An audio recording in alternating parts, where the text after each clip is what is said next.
e tomando como capacete a esperança da salvação. 1 Tessalonicenses 5, 8. A simples menção de um capacete pode muito bem parecer um lembrete de que cada cristão aqui presente é um soldado. Se não fossem soldados, não precisariam de armadura. No entanto, sendo soldados, precisam usar uma armadura resistente que os proteja da cabeça aos pés. Suponho que cada cristão aqui saiba, pelo menos em teoria, que é um soldado de Cristo e está alistado sob o estandarte da cruz para lutar contra os poderes das trevas até a vitória final. Contudo, todos nós precisamos ter a memória refrescada quanto a isso, pois ser soldado em tempos de guerra não é de forma alguma uma tarefa agradável, e a nossa natureza está sempre resistindo a ela. Que não temos aqui cidade permanente é uma verdade de Deus que todos nós conhecemos, embora a maioria de nós tente transformar a terra num lar tão confortável quanto se ela fosse nosso lar final, nosso lar permanente. Todos nós somos soldados, sabemos disso, mas ainda há muitos cristãos agindo como se pudessem ser amigos do mundo e amigos de Deus ao mesmo tempo. Ora, cristão, lembre-se de uma vez por todas de que você é um soldado. Será que você imaginou, meu jovem, que tão logo fosse batizado e arrolado à igreja, o conflito teria acabado? Ah, mas ele estava só começando. Como César, quando você atravessou o Rubicão, declarou guerra a seu inimigo mortal. Você puxou da espada, não a embainhou. O termo adequado ao se unir à igreja não é de congratulação, como se a batalha estivesse ganha, mas de preparação, pois é aí que soa a trombeta e começa a luta. Cristão, durante o tempo todo você é um soldado. Mesmo quando se sentar à mesa, sente-se como um soldado e, principalmente, quando sair para o mundo, vá como um soldado. Jamais vá sem a sua armadura, pois se o fizer, em um momento de descuido, poderá ser gravemente ferido. Mantenha a sua armadura sempre à mão e fique alerta, pois onde estiver, estará entre inimigos. E mesmo quando as pessoas que o cercam forem suas amigas, ainda haverá os maus espíritos, invisíveis aos homens, esperando para fazê-lo tropeçar. Não abaixe sua espada, pois estará prestes a lutar contra principados, potestades e forças espirituais do mal nas regiões celestes, contra as quais você deve estar sempre em guarda. Você é um soldado cristão. Lembre-se disso. Você não é um soldado que está em sua barraca ou em sua casa. É um soldado que está na terra do inimigo. Seu lugar ou é nas trincheiras ou em algum lugar no campo de batalha. Os doentes são como os soldados entrincheirados. Esperam com paciência e aguardam em silêncio, por assim dizer, sobre a trincheira, vendo o que irá acontecer. Mas os outros, os que estão na ativa e engajados na luta, são como uma longa fila de soldados marchando para o combate, como cavaleiros galopando para a frente de batalha. De uma forma ou de outra, de acordo com a sua situação, todos estão à mercê do inimigo, em cada momento da vida. Onde você está, pergunto-lhe, senão na terra de um inimigo que não tem piedade? Se cair, é morte na certa.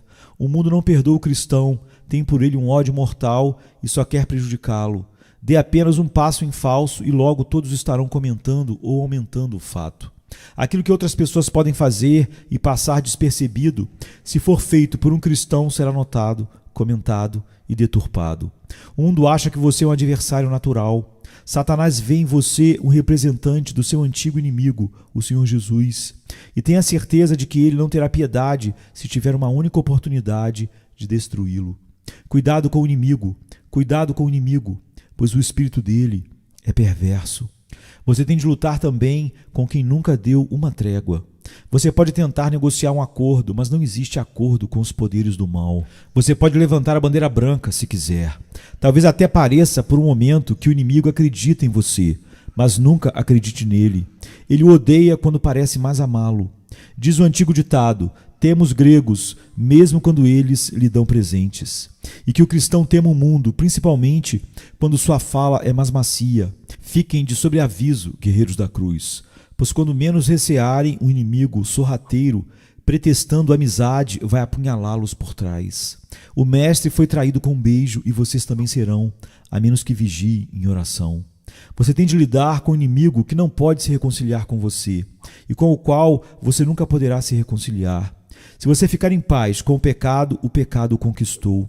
E é impossível, a menos que pare de lutar e renda sua cerviz ao jugo eterno, que você tenha sequer um segundo de paz. Ó cristão, veja como você deve ser cauteloso, como é preciso estar com sua armadura, como é preciso que ela seja do tipo certo, que esteja reluzente e seja usada constantemente. Você é um soldado em batalha, um soldado na terra do inimigo, um soldado com um inimigo cruel e maligno que não sabe o que é trégua nem negociação de paz e que não terá misericórdia, mas lutará com você até que você morra. É no céu que sua espada deverá ser embainhada. Lá você erguerá bem alto a bandeira da paz, mas aqui nós lutamos contra o inimigo e teremos de lutar até atravessar as torrentes da morte. O conflito deve ser travado até a margem do rio. Metro por metro, centímetro por centímetro, todo o território para a felicidade de Canaã deve ser conquistado. Nenhum passo pode ser dado sem luta e esforço. Mais uma vez lá, você poderá deixar de lado o capacete e colocar a coroa, tirar a espada e pegar o ramo de palmeira. Seus dedos já não precisarão aprender a guerrear, mas seu coração deverá aprender a música dos alegres compositores celestiais. Esta é, portanto, a primeira ideia. Você é um soldado. A segunda coisa é que, sendo soldado, tome cuidado com sua cabeça. Soldados, tomem cuidado com a cabeça. Ferimento na cabeça é coisa séria. A cabeça, sendo parte vital do corpo, precisa estar bem protegida. O coração precisa da proteção de um peitoral, mas a cabeça precisa de uma proteção total, pois mesmo um homem sendo leal, nada vale como soldado se levar um tiro na cabeça. Seu corpo ficaria no campo. A cabeça deve ser bem cuidada. Há muitos cristãos que nunca se preocuparam com sua cabeça. Seu coração é aquecido em alguns momentos de culto e eles acham que isso é suficiente. Ora, dê-me antes de tudo um bom coração aquecido, mas que ele venha junto com uma cabeça bem cuidada. Todos sabem que uma cabeça e um coração quente fazem um grande estrago, mas um coração quente e uma cabeça fria podem ganhar o mundo para o mestre. Tenha a doutrina certa na cabeça e então ponha fogo na alma, e logo você vencerá o mundo. Não há parada no caminho do homem cuja cabeça e o coração estejam certos, mas negligenciar a cabeça tem sido o grande erro de muitos cristãos. Eles são quase de nenhum proveito porque não cuidam da mente. Eles estão a caminho do céu, mas sem muitas vitórias pelo caminho, pois sua mente está desativada. Eles não conseguem entender claramente as doutrinas, não são capazes de dar razão da esperança que há neles. Eles, na verdade, não se preocuparam muito com o capacete que lhes cobre a cabeça. O texto faz referência à cabeça porque fala de um capacete, e um capacete não pode ser usado em outro lugar, senão na cabeça.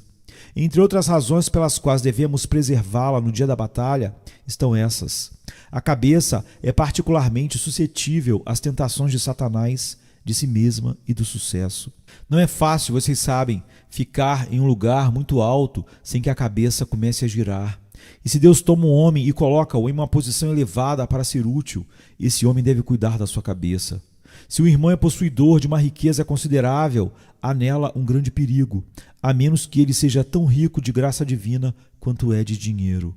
Se um homem tem boa reputação e todos falam bem dele, mesmo que sua fama não seja tão grande, ele também precisará ter a cabeça bem protegida, pois um pequeno elogio, ainda que venha de tolos, talvez seja demasiado para outro tolo. Se um homem pode resistir a um elogio, pode resistir a qualquer coisa. Talvez a tentação mais difícil a que um cristão tenha de resistir seja aquela vindo de seus bons, mas imprudentes amigos, os quais, quando podem, deixam-no todo embevecido, dizendo-lhe o quanto ele é formidável.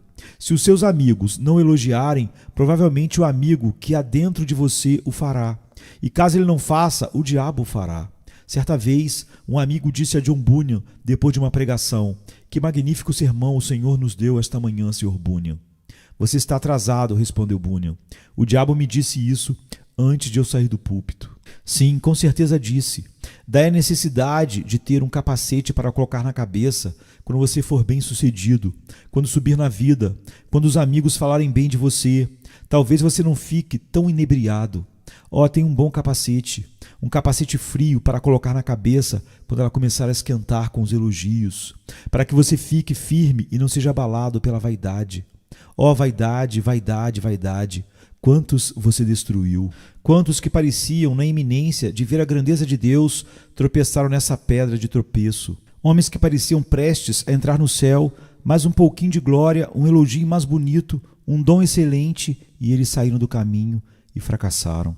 Cuidado com a cabeça, irmãos e irmãs. E a cabeça não é também suscetível aos ataques do ceticismo? Quem não usa a inteligência, em geral, não é atormentado por dúvidas, mas quem a usa provavelmente já sentiu que, usando ou não, ela própria se utilizará.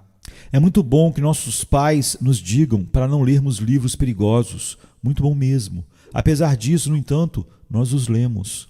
E embora às vezes digamos aos mais jovens para não ler esta ou aquela obra herética e desejemos que eles sigam o nosso conselho, ainda assim, de uma forma ou de outra, eles leem e discutem sobre ela. Irmãos e irmãs, creio que em tempos como estes, quando há tanta liberdade e as discussões são tão comuns, não é de estranhar que os mais novos vejam coisas que não deveriam, as quais irão colocar sua cabeça em perigo, pois as balas do ceticismo ameaçam atravessá-la. Bem, o que fazer então? Como não podemos tirar os cristãos do caminho das balas, precisamos dar-lhes um capacete que os preserve deles mesmos. Quem tem a esperança da salvação, a boa esperança de ser salvo, a esperança de um dia ver com alegria a face de Cristo, não tem medo das falácias do ceticismo. Eles podem até ouvi-las e por algum tempo ficar abalados, mas como um soldado que sofreu um choque repentino ou mesmo ferimento, depois de algum tempo eles se recuperam e sentem-se fortes o bastante para voltar ao combate. E assim podem dizer que tudo o que os homens inventam assalta em minha fé com vil traição. Direi que vaidade e mentira se chamam, e atarei o evangelho ao meu coração. Tem sido muito bem observado que nem sempre um homem continua um bom democrata após juntar um pouco de dinheiro no banco. Bem, acho muito provável que quando alguém passa a ter participação nos negócios de seu país, começa a ser, no mínimo, conservador. Quando alguém entra para o meio cristão e tem certeza da sua salvação em Jesus Cristo, passa a ser muito, muito conservador a respeito da antiga verdade de Deus. Ele não consegue deixar sua Bíblia de lado, pois ela é para ele uma terra repleta de riquezas. Ele não abandona a Cristo, pois ele é o seu Salvador e sua salvação. Ele não desiste de uma simples promessa, pois ela é cara demais à sua própria alma. O capacete da salvação, então, preservará sua cabeça em tempos de ceticismo. A cabeça está novamente em grande perigo com os ataques da nossa falta de fé. Quem dentre nós já não duvidou de seu próprio interesse por Cristo?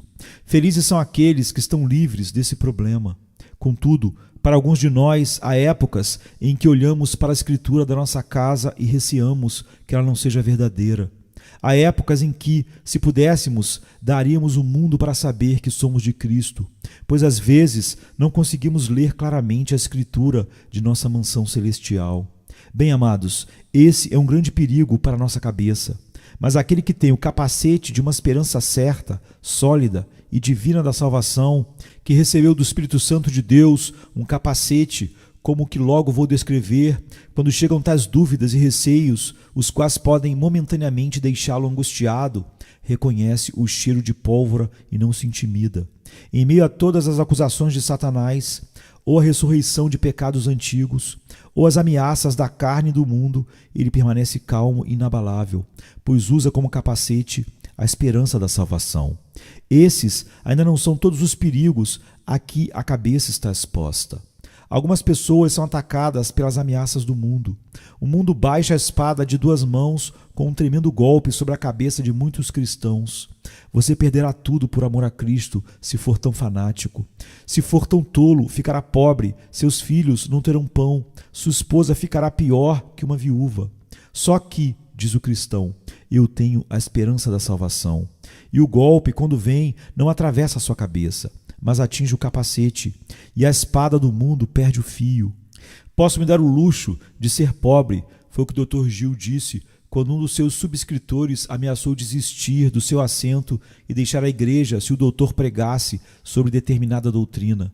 E é assim que o cristão deve ser. Posso me dar o luxo de ser pobre. Posso me dar ao luxo de ser desprezado. Tem no céu algo melhor e mais duradouro.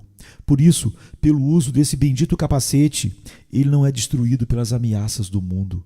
Queremos também que nossos jovens usem esse capacete por causa dos enganos da consumação do século.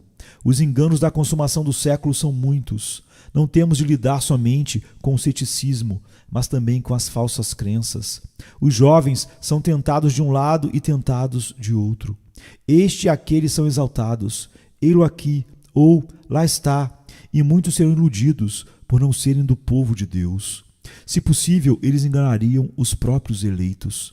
Mas os eleitos não serão enganados, porque sua cabeça não é vulnerável a tais enganos, pois eles têm esperança da salvação e não temem os ites e ismos deste mundo. A pessoa sabe que é salva. Uma vez que você conhece a Cristo pessoalmente e sabe que Ele o amou e deu a si mesmo por você, alegre-se, pois você já foi perdoado e justificado por intermédio dele. O mundo irá considerá-lo estúpido e obstinado, mas você permanecerá firme e será capaz de resistir a todo sarcasmo e zombaria. Aquele que tem o seu refúgio em Cristo está seguro, quaisquer que sejam os enganos que invadam a terra. Dizem que a Igreja de Deus está em grande perigo e que o humanismo se espalhará por todos os lugares. Creio que irá mesmo, mas sobre a Igreja de Deus, não mesmo. A Igreja de Deus jamais poderia estar em perigo, pois todo aquele que tem a vida de Deus dentro de si estaria pronto a morrer amanhã mesmo pela verdade, como nossos pais estiveram nos tempos de Maria a Sanguinária. Tenho certeza de que haveria homens e mulheres dispostos a enfrentar a fogueira, se fosse preciso, como naqueles dias. E nossas prisões não ficariam sem prisioneiros com a mente de Cristo, se fosse necessário defender a verdade por meio do sofrimento, mesmo que fosse até a morte. Há perigo sim, um grande perigo. Nunca houve tanto perigo de o humanismo secular se espalhar por todos os lugares como agora. Mas não há perigo para aquele que está com seu capacete, não mesmo. Que as flechas chovam como granizo e que os inimigos tenham todo o poder político e todo o prestígio de antigamente. Um pequeno grupo de cristãos sinceros resistirá à impetuosidade do ataque e abrirá caminho para a glória e para a vitória no meio de hostes inteiras, pois sua cabeça está protegida pelo capacete celestial da esperança da salvação. Soldados, tenham, pois, cuidado com a cabeça. Nada mais direi sobre isso. Venha, se cansado estás, e eu descanso darei.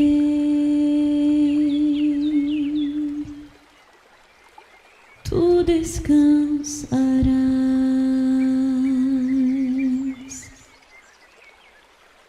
Venha a mim se não tens paz, e eu darei paz sem fim. Terás paz sem fim. O meu jugo é leve, o meu fardo graça dá. Tome tua cruz, te darei a paz.